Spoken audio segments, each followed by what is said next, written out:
So I'm Claire Maxted. I am the former editor and co-founder of Trail Running magazine. I now do a YouTube channel called Wild Ginger Running, which specialises in trail and ultra running. And I've written the book, the ultimate trail running handbook, sorry, the ultimate trail running handbook. And I've just finished writing the ultimate ultra running handbook. So that will be coming out in autumn of 2024. Very exciting. Please share the link and I'll spread the news when it is launched. Thank you. So the first question I'd love to ask is, what does being strong mean to you?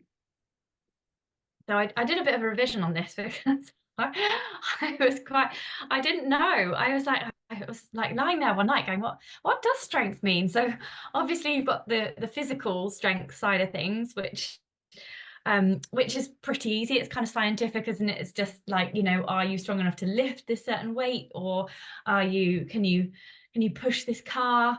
That kind of thing. To do with like muscles and things. And then there's the whole mental side of it, which is much more nuanced and much more individual to each person, I think. And for me, I think strength from that side of thing is to when you can just keep going when, with things that aren't going too well, like everything's got ups and downs, training, work, projects, marriage, children. Things aren't going to go well all the time, and some days you just don't believe in yourself. So the strength there comes from carrying on because you know that one day you will believe in yourself again. So it's kind of like having setbacks and having adversities in life and different moods, different energies, and sort of just riding them out and overcoming like not overcoming them in a sort of sense of beating them down, but more like riding through them and just being a bit zen about them, recovering from setbacks, and also resting when you need to rest. I think that is a big strength. Yeah, some really, really powerful comments there as well.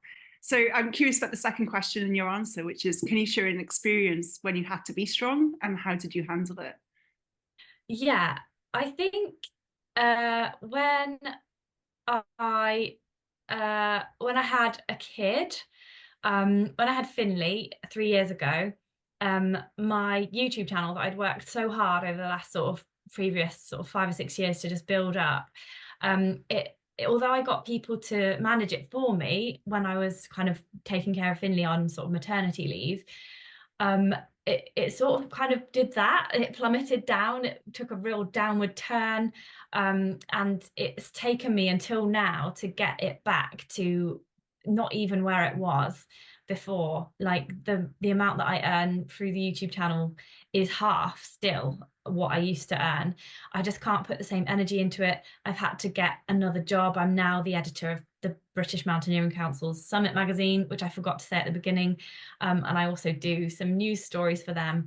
And I do, so I'm just about to start promoting their Mend Our Mountains conservation project as well, which supports 6 projects throughout the UK, which I'm really excited about. So I've had to sort of take on different work to kind of fund my life now.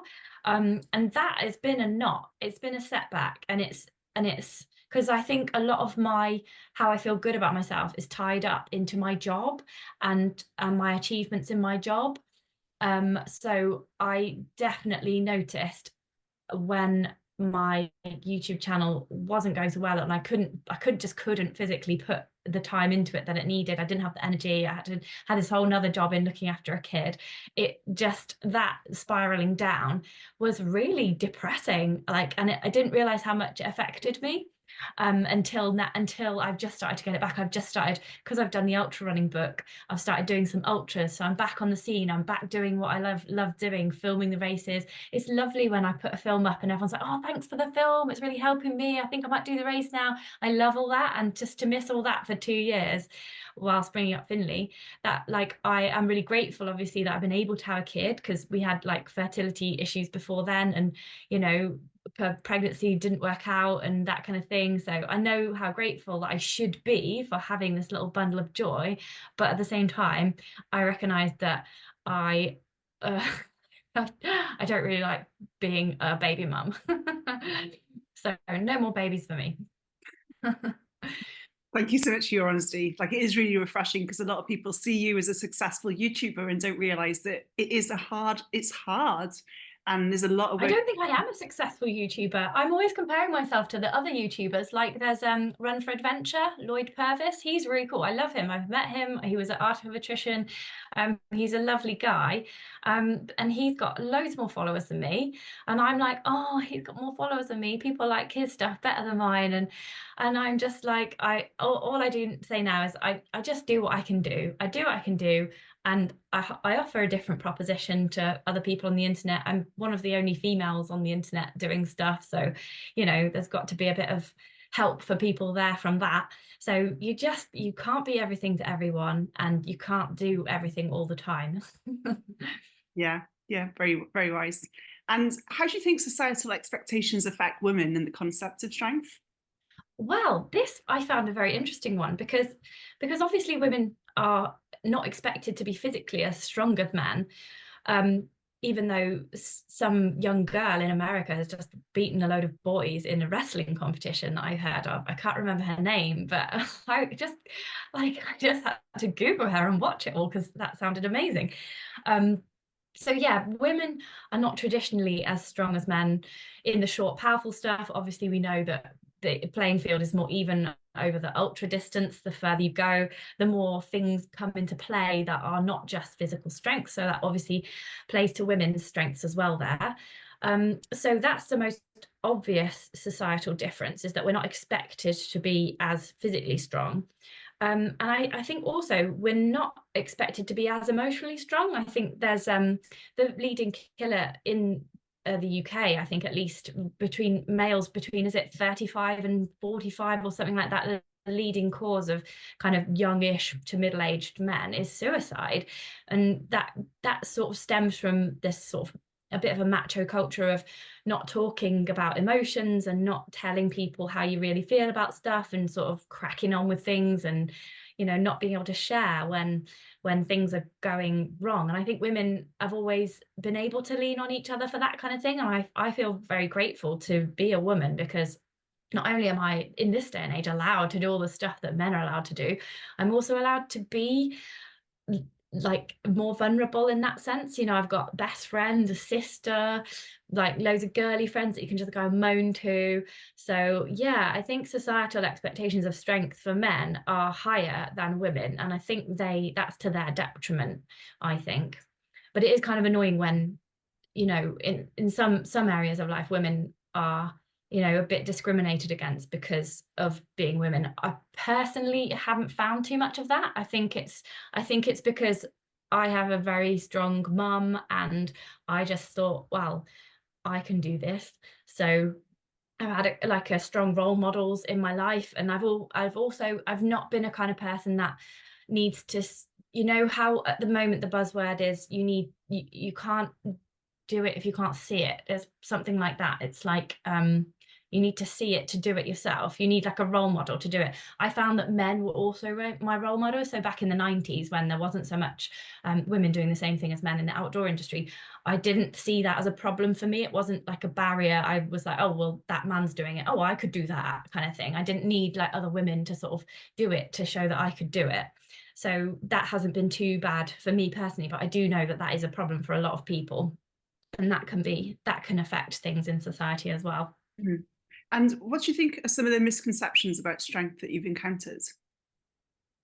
I think before I had like a shed load of therapy, I thought being strong was not having emotions, like especially not like crying, being vulnerable, not being able to handle things, not being able to cope.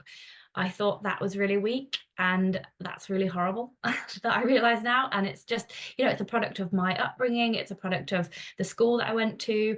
It's a product of society at the time. We're probably the same age, aren't we? We grew up in like the 90s, early 2000s. There wasn't like a big conversation about mental health at that time. Things were very much swept under the carpet, we'll just get on with it. Oh, stiff upper lip, like get a grip kind of thing. So yeah, I'm glad that that's sort of easing off, but it did take me a bit of time to ease off on myself as well. I also have found that like being kind to yourself is less productive. Like I used to be really productive, like crack the whip, like, you know, no emotions. I was just like like I could, work was like a robotic for me, and I could just function. And then all of a sudden it would build up every few months or so. I'd like give myself too much, and then I'd just crack, and you know, I'd have to hide for a bit whilst I would just like recuperated, and no one must see me this way. And then, you know, get back on it, always be energetic, always be happy, always be like, always be okay. So yeah, I think, yeah, that perception of strength has changed within me over my lifetime. And I think society's perception of strength is changing as well. I wholly resonate with how you're describing that, by the way. I could be, Do you? yeah. Are And you the same age as me? Like, you look a bit younger than me. well, this is 45 strong because I'm turning 45. Oh So yes, of course. Yeah. I'm 41. here we are. I'm a few years older. So there we are. Yeah. Yeah. Oh, well, I thought I'd completely forgotten that this was 45 for 45, and I thought you were younger than me based on looking at you just there. Well, I haven't had a child, so maybe that might be why. Oh yeah. Don't do it. Goodness me. On my list, you're good. But yeah, and well, following on from what you said, how has your understanding of strength influenced your approach to like success and goal setting? Oh yes, I really like this question. So um and I still struggle with this. I do struggle with this. My Because you know, like how there's lots of other YouTubers around, there's lots of other people doing what I do these days, and it's hard not to compare yourself. And um, so my version of success used to be like the number of views that my YouTube channel got on certain films, which, you know, is a very tangible measure of success. You can also measure things like the engagement of your social media posts and how many comments you get, and you know, like it basically shows you how popular your stuff is, doesn't it? It's very brutal and it's very tangible. um, and also a measure of success for me, this is the one I do still struggle with, is how much money you're bringing in. Like, obviously the outdoor industry doesn't, you know, I didn't get into this industry to become a millionaire or anything. I would have become a banker, not a journalist, if money was my main objective. But so I'm talking small amounts of money here, but it does make me happy, you know, when I get a deal with a brand and they, you know, they want to commission me to make a film, or they want to advertise on one of my films. I do feel really happy about that, because I know money can't buy happiness, but it can. Like, it can buy holidays, it can buy, you know, things that you want to get for your house. You know, I've just got a load of plants that I need to put in my office. I haven't got any plant pots for them. Plant pots are really expensive. I've looked on Marketplace, they don't have any that look nice on there, so I'm going to have to buy some new ones. I've just been rooting around the garden trying to find some that we've, you know, lost to the compost heap, etc. And so, yeah, money is a definition of success for me. It's like, am I bringing in enough money to support my family, to pay the mortgage? That is a definition of success. So all those are definitions of success, but the real definition of success that I still aspire towards is happiness. So um, when I'm having down days and I think, oh God, someone's better on YouTube than me, someone's doing better on Instagram than me, like, oh, they've got more followers, they're more engaging, they're just a better person, they're doing better things. I try, and I can't do this all the time, but I try to just think to myself, I've got what I want. I've got a nice husband who's really lovely, who I love and who loves me. Like, that's a really, you know, like, that is a success in life, isn't it? Getting that, if that's what you want for your life, that is a success. To keep a marriage, you know, it's hard keeping them. We found it hard after Finley was born. It's been really rocky, like it's been really hard. And I didn't really know that before having the kid. I knew the kid turned your life upside down, but I didn't know how hard it could be on a marriage. And I've since learned that, and I felt a bit better about it. But that's an achievement to keep the marriage going, isn't it? And then it's an achievement if you want a kid, to have the kid. You know, sometimes biologically that's not possible. So then, you know, you can look into other ways of getting your family. And that's an achievement, to sort of come through all that and to make peace with that if you decide on certain routes that you're going to go down. So that's you know, an achievement. And it's an achievement in life to do a job that you love and to be happy doing that job and to be useful to other people, which is what I like to do with the YouTube channel. That's why I set that up. So, and have friends, that's an achievement. To have nice food, that's an achievement. Like all of those things are yeah, really good. Yeah, just really definitions of success. But I do think since I've got this job with the British Mountaineering Council, editing their magazine Summit and doing the news stories, and now going to be working on this conservation project, I'm just thrilled about that, and that makes me a lot happier. So I know that I'm not there yet with the whole like, oh, you just have to be happy, because a lot of my happiness is tied up into my job. Like I love my work, and that's why being a mum was so hard, because it's work, completely work. It's harder work than work. I come to work for a rest now, paid work. But that's why it was so difficult, because a lot of my like ego and my sense of self is tied up in doing a job that I perceive as a good job and that helps people and that I think is important in the world. So yeah, so my definition of success should be to be happy and fulfilled in life, but tied in with that are all the uglier things like the money aspect and the job aspect. I should aim for being more zen, but I think at the same time, you know, you've got to have aspirations in life. So I think to be a bit tied up with your work as a human being isn't too bad, but yeah, you have to keep it all in proportion. Yeah, the analogy I love, because it's about the intrinsic and extrinsic goals. You know, the intrinsic is the joy and the happiness that you're talking about, and extrinsic is, you know, the money, the wealth, the acknowledgement, etc. It's like flying a plane. It's not about being in one camp, because we can't be happy if we purely focus on the materialism, but we also won't be able to sustain our joy if we only sit around smiling all the time. It's like Yeah. the Sitting around is a hard thing for me to do. You know, yeah. like like in yoga, where they start off just sitting cross-legged like that, and then they always end like lying on the floor for 5 minutes. Those are the bits of yoga I find the hardest, because I'm like, oh, usually when they start, I'm just like, right, I'll get the mat out at this point, and I'll just tidy the kitchen, and then I'll sit down. When they start moving around, I'll do that bit. And then when they lie down, they're like, oh, you can do shavasana for 5 more minutes. Just click on this link to do 10 more minutes. I'm like, no way, I'm getting up now. I'm getting on with the day. I can think, oh, that needs doing, or that needs doing, or that needs doing. Ping, ping, ping. So yes, resting is difficult. Yeah. Well, the obstacle's the way. So unfortunately, that's where your biggest growth is. So I'm actually doing a 1-day yin yoga retreat for that exact reason. Ooh. So yes, I need. Oh, really? What, you're hosting it, like you're teaching it, or you're going on it?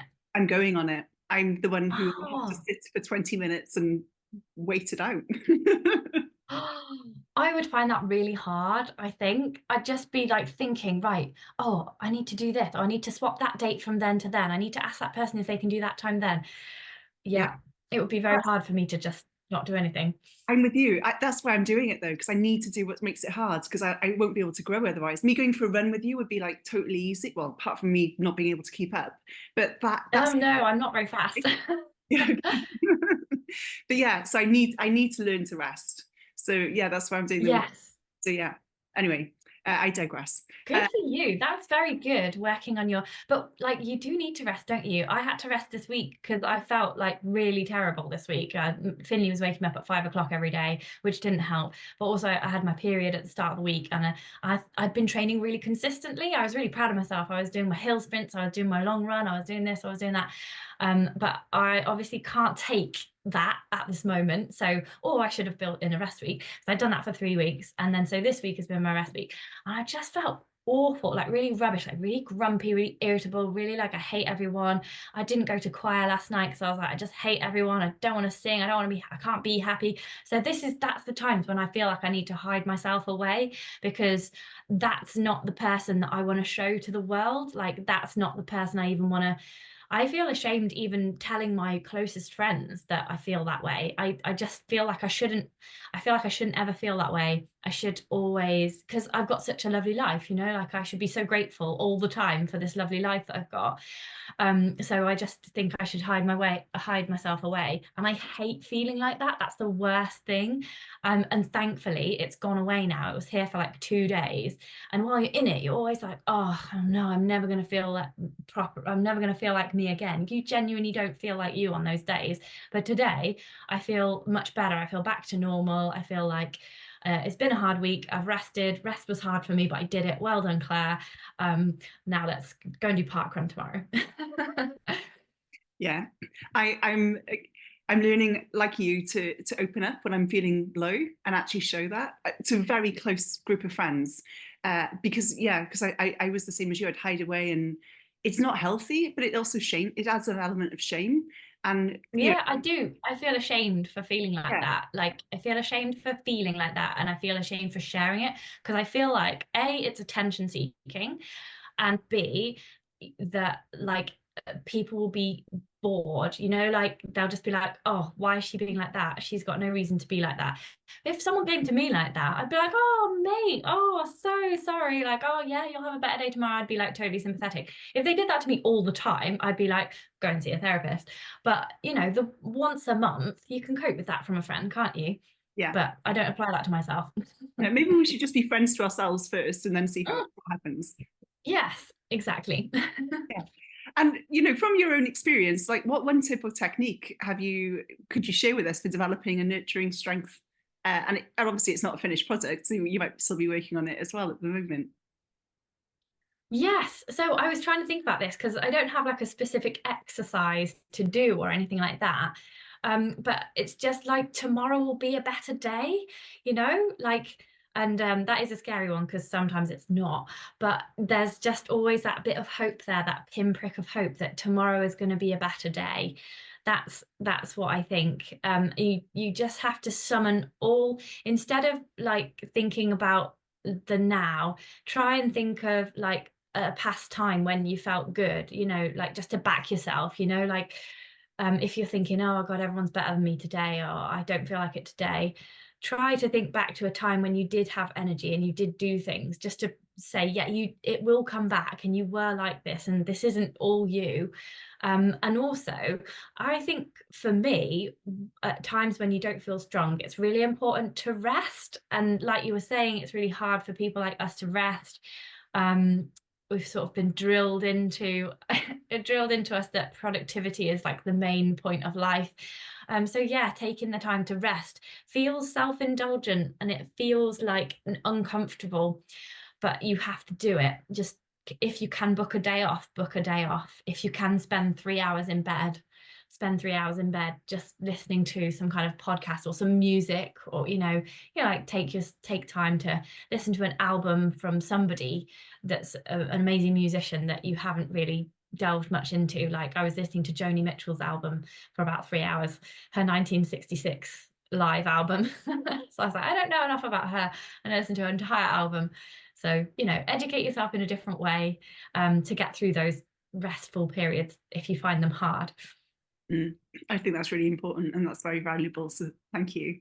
And weirdly, I'm going to ask you the first question last, which is, what does being strong mean to you?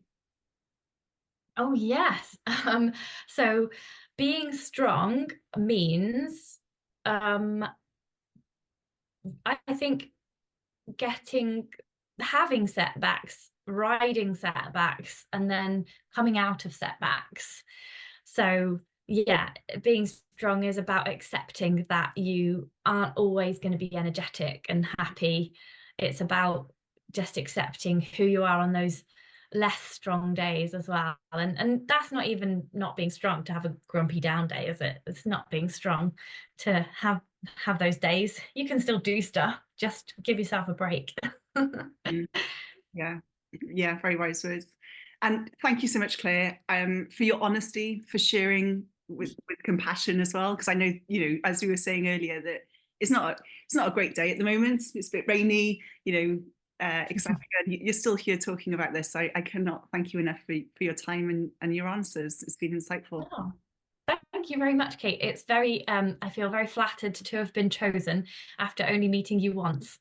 So thank you so much. Yeah. And it's been lovely to chat to you, and it'd be lovely to get to know you better as well. Yeah, maybe we can go for that run one day. Yes, yes, we shall definitely do that. You can come and house sit near me. If you're ever house sitting near Stamford, then you must give me a call and I can show you the trails. Brilliant. I'll put it on my list. Thank you.